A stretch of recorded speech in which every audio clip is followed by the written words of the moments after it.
This is Cerebral Cinema. Movies of the mind.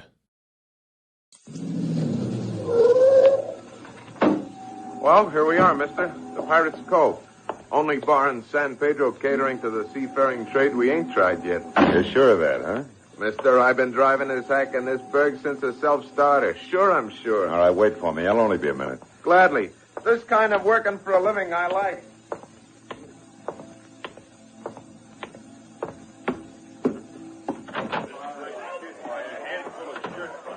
Honey, I said, you just insulted this lady who happens to be my guest. Hey, fucking put a hand on this, will you? Well, what's yours, mate? Little information, Bucket. I was looking for a guy named Lash Lauderback. He's a friend of mine, about 6'6". He's built like a battle wagon. He takes his whiskey by the pitcher. Lash Lauderback. A buddy of yours, huh? Yeah. Why, what's wrong with him? He ain't got any manners, landlubber. He swings before he so much as talks. Oh!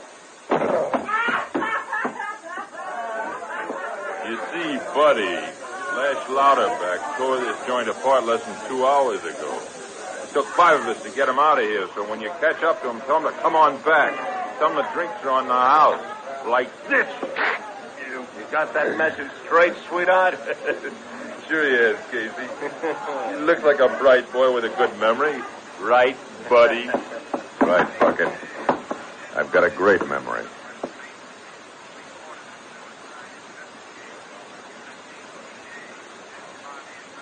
It was high time for me to get together with my client. A woman I'd never met named Daphne McGregor, who'd hired me by long-distance call to L.A. 5 hours earlier to find a giant economy-sized, devil-may-care, hard-drinking sailor. One Lash Lauderback, who for some reason had to be aboard a ship she was sailing on at 4 in the a.m.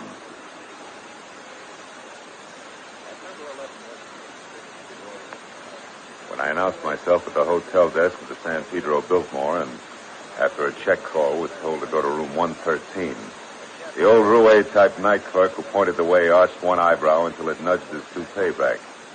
I saw why when I was at the door of 113. Come right in, Marlowe. Daphne McGregor was long, bluffy black hair, gently framing a face that was the color and texture of melted caramels. Glinting sea-green eyes and full lips that were tinged supple coral red. And stayed turned up at the corners in something a little more than a provocative smile. Come back into the patio, Marlowe. I was just feeding the captain. Just feeding the... Chick-a-lack, lassie. Chick-a-lack. Starving the full captain.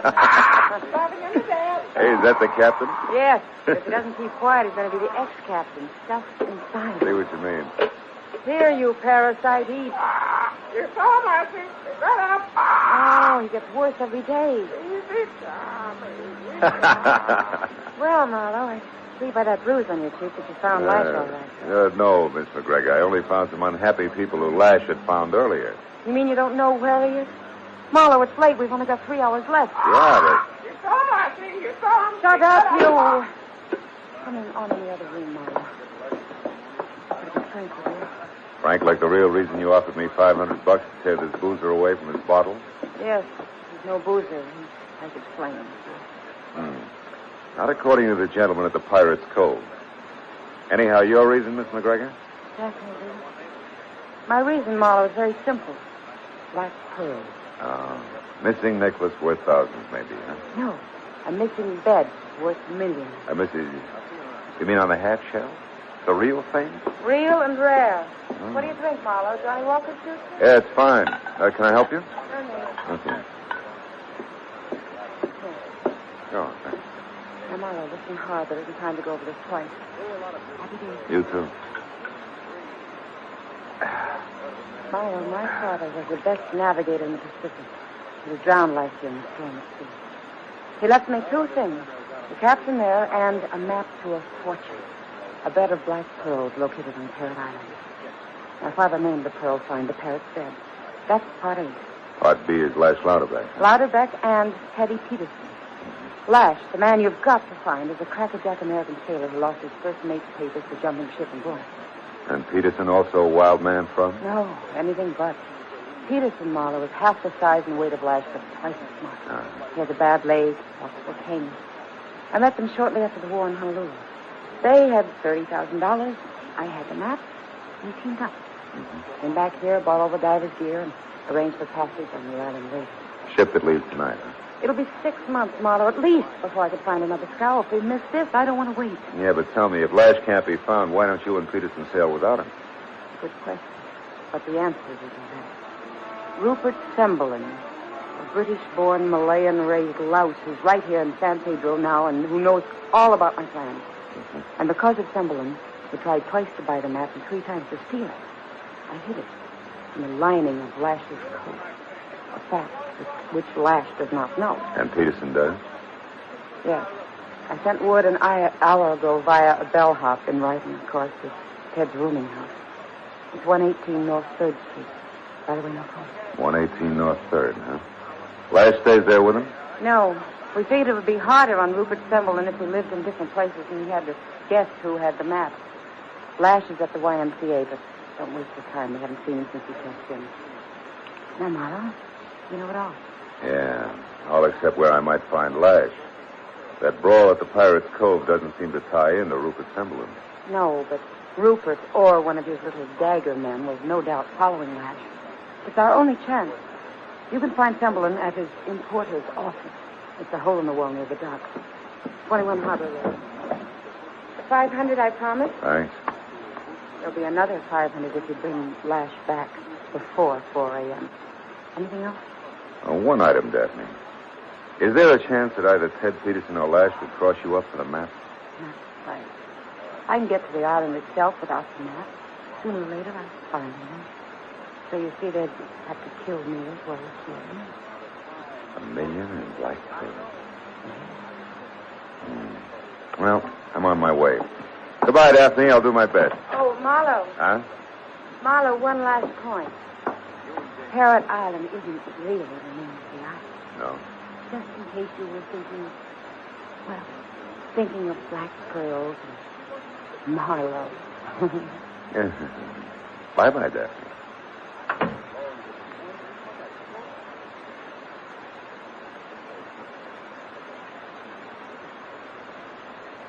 "21 Harbor Drive belonged near the docks, all right. But Shanghai, not San Pedro. It was a small, dimly lit, twisted frame building, weather-warped, dirty, and sandwiched tight by a couple of flanking stone factories like a meek 120-pound commuter caught in between 2 fat ladies in the rush hour.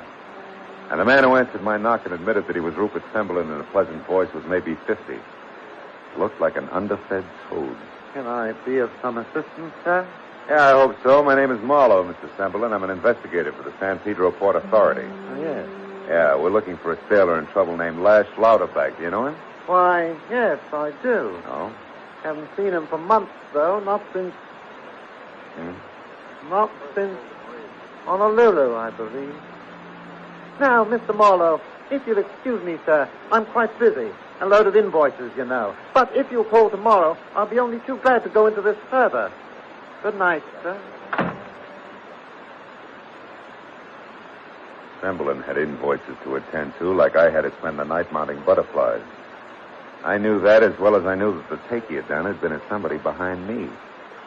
So when I turned and started away from the place, I slipped my right hand around the .38 in my pocket and thought of Daphne McGregor's remark about Brother Rupert's little dagger man. But just then it came.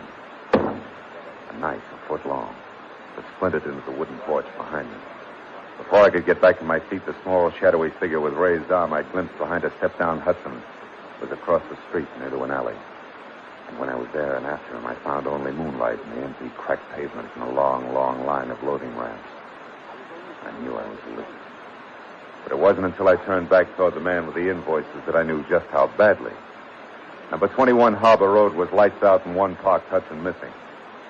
Obviously, Mr. Rupert Semblin hadn't wanted to be followed. Well, Ted Peterson's rooming house on North 3rd Street was my only chance of picking up a lead on Lash Lauderback.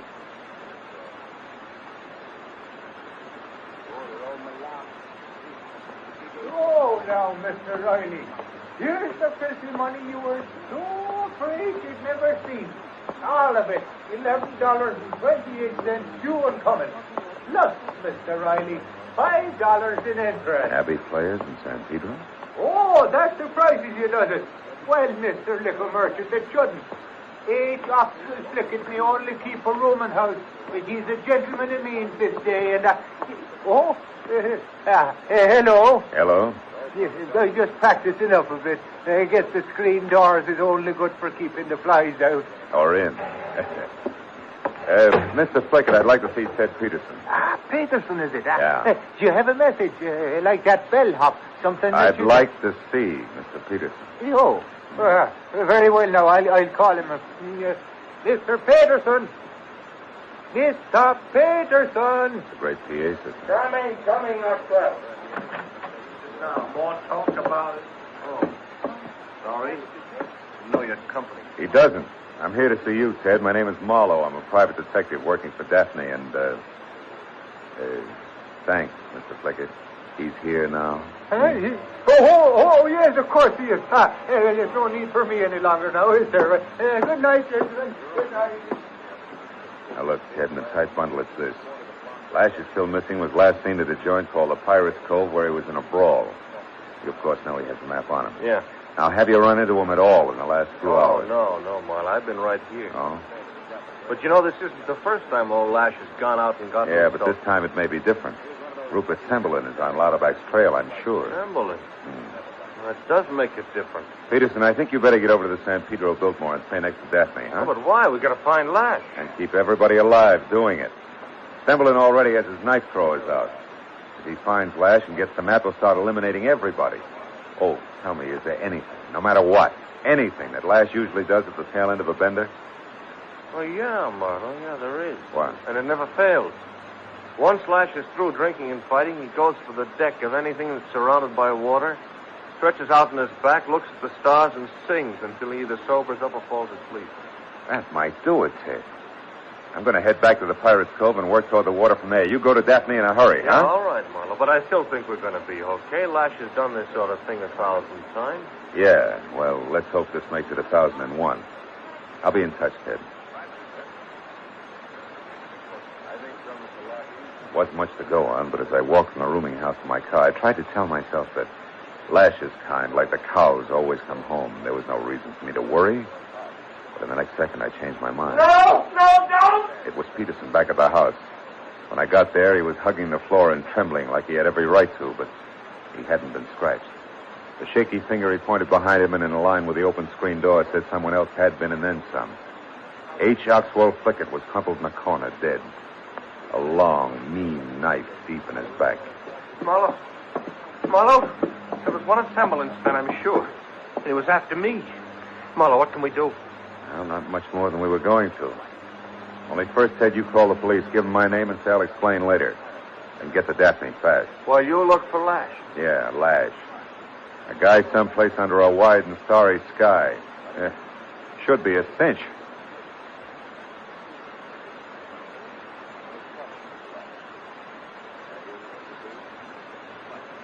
Ted Peterson was still staring at the knife between the landlord's shoulders as I went down the stairs and out on the clammy waterfront street again. It was 2:00. That left me with less than a couple of hours to find Lash Lauderback, the giant from Borneo, who was full to his ears with rum and probably flat on his back, singing to the stars somewhere in the jackstraw jumble of greasy pilings, tottering, tacked-together buildings and bobbing masts that were San Pedro Harbor.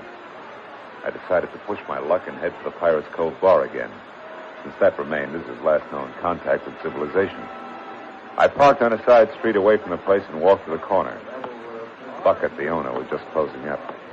I watched as the last of his seamy clientele staggered off down the street, and then, while he fought with the stubborn lock on the door, I moved up behind him. Some of these days... Hey, Bucket. The joint's closed. Don't you jerks ever get tired? Shove off. Go on. Beat it. Keep your shirt on. We've got a conversation to finish. I'm still looking for Lash Lauderback.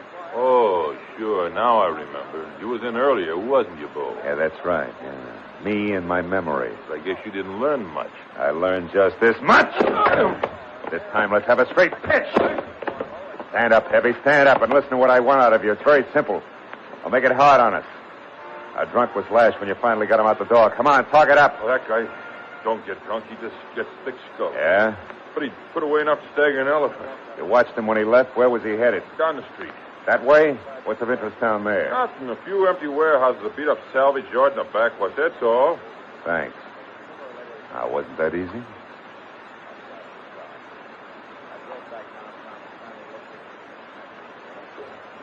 The street narrowed to a dark, silent alley that tunneled for 4 blocks between hulking warehouses. Finally opened on a sagging, rusty graveyard for old ships and ended abruptly at the brink of a stagnant backwash marked dead end. So I stopped and turned around, and that's when my headlights picked up a woman.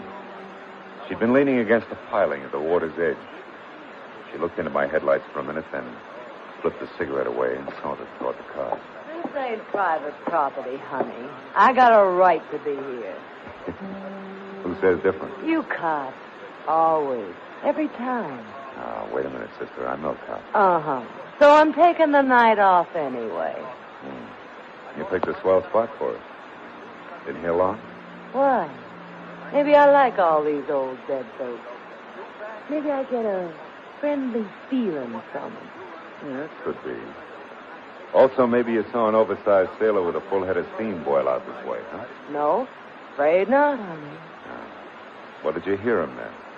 If his singing voice compares with the rest of them, you couldn't have missed. Look, baby, it's worth $10. Keep it. I heard somebody singing. I'm out there on the hulk someplace. Oh. Hooped me.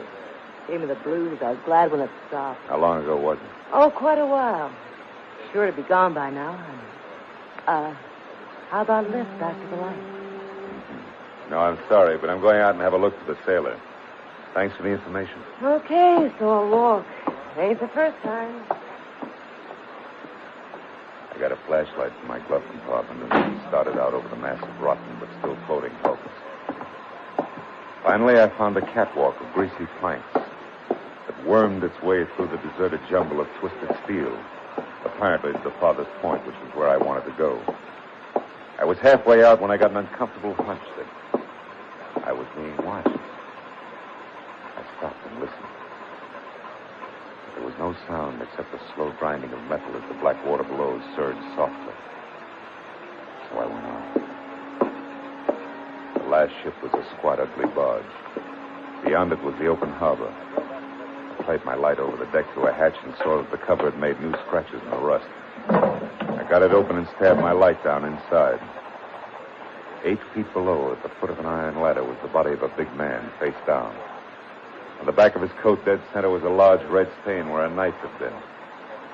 I had 1 foot on the ladder when that hunch came again. This time, with plenty to back it up. I shot my light along the catwalk and for an instant caught a glistening yellow face. It was Rupert Semberlin. He ducked and ran. His head start got him almost to shore, but after barking both shins and turning an ankle, I got close enough to grab him by the shoulder and spin him around. Hey, get back. I'll kill you. Not tonight, Slimy. You've done all you're going to do. Yeah. You're breaking it. Good. I thought knives were your specialty. You're a regular little loss. Oh, come on, drop it. Drop it. Yeah, let me go. Please. I'm through. You don't know how true you are. This won't exactly get questions answered, Semberlin, but it'll save a lot of time in the long run. Believe me.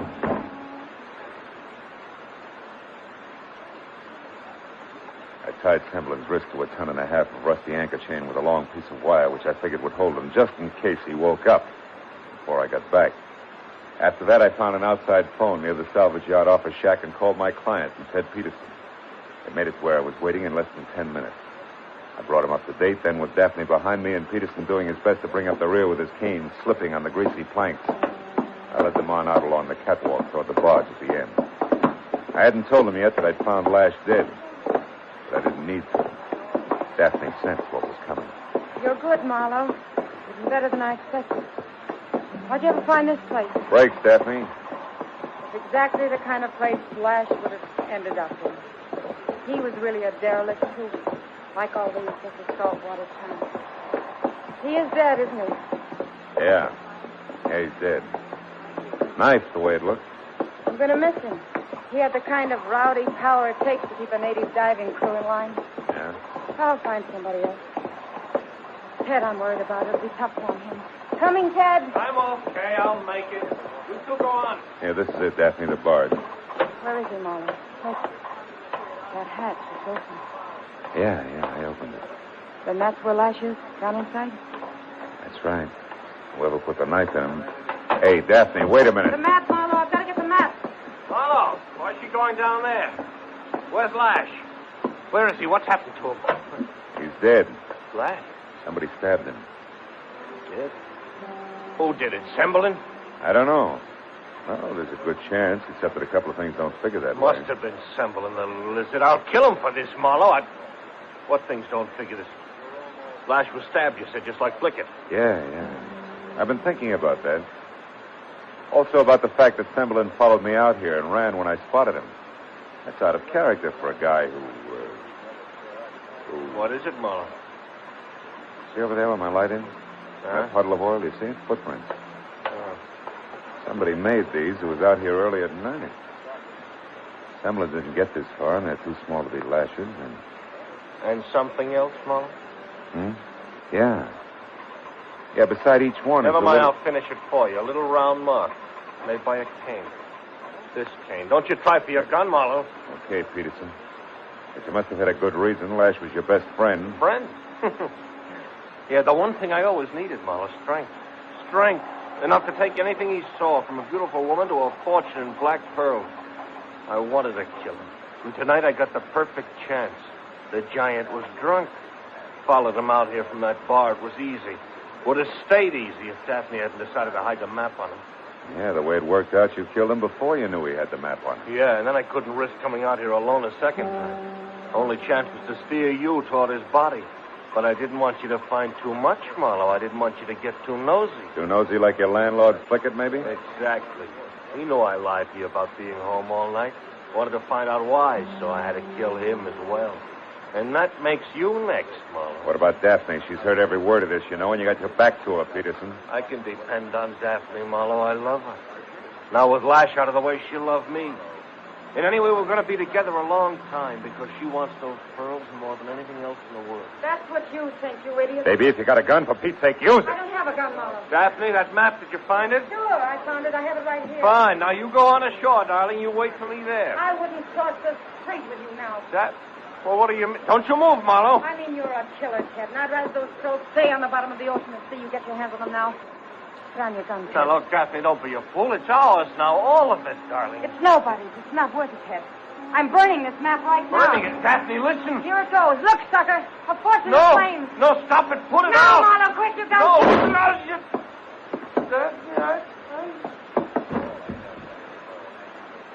I'm sorry, baby, but thanks.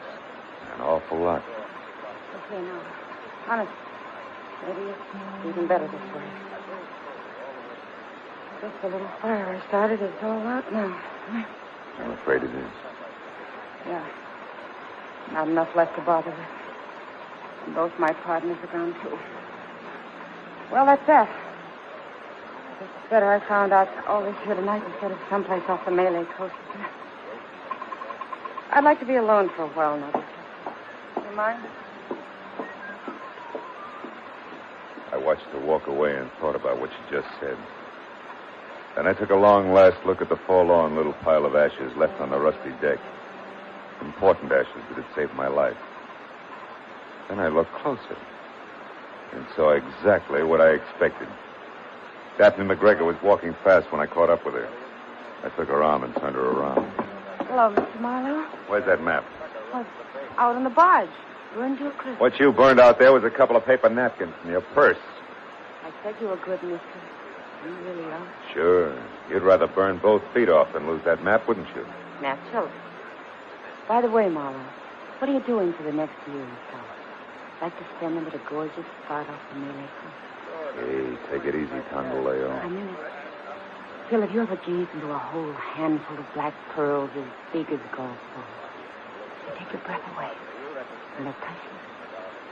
Would you also make tiffin for me? No, I think I would. But there is one thing, Daphne. Some of my best friends are oysters. Good night, baby.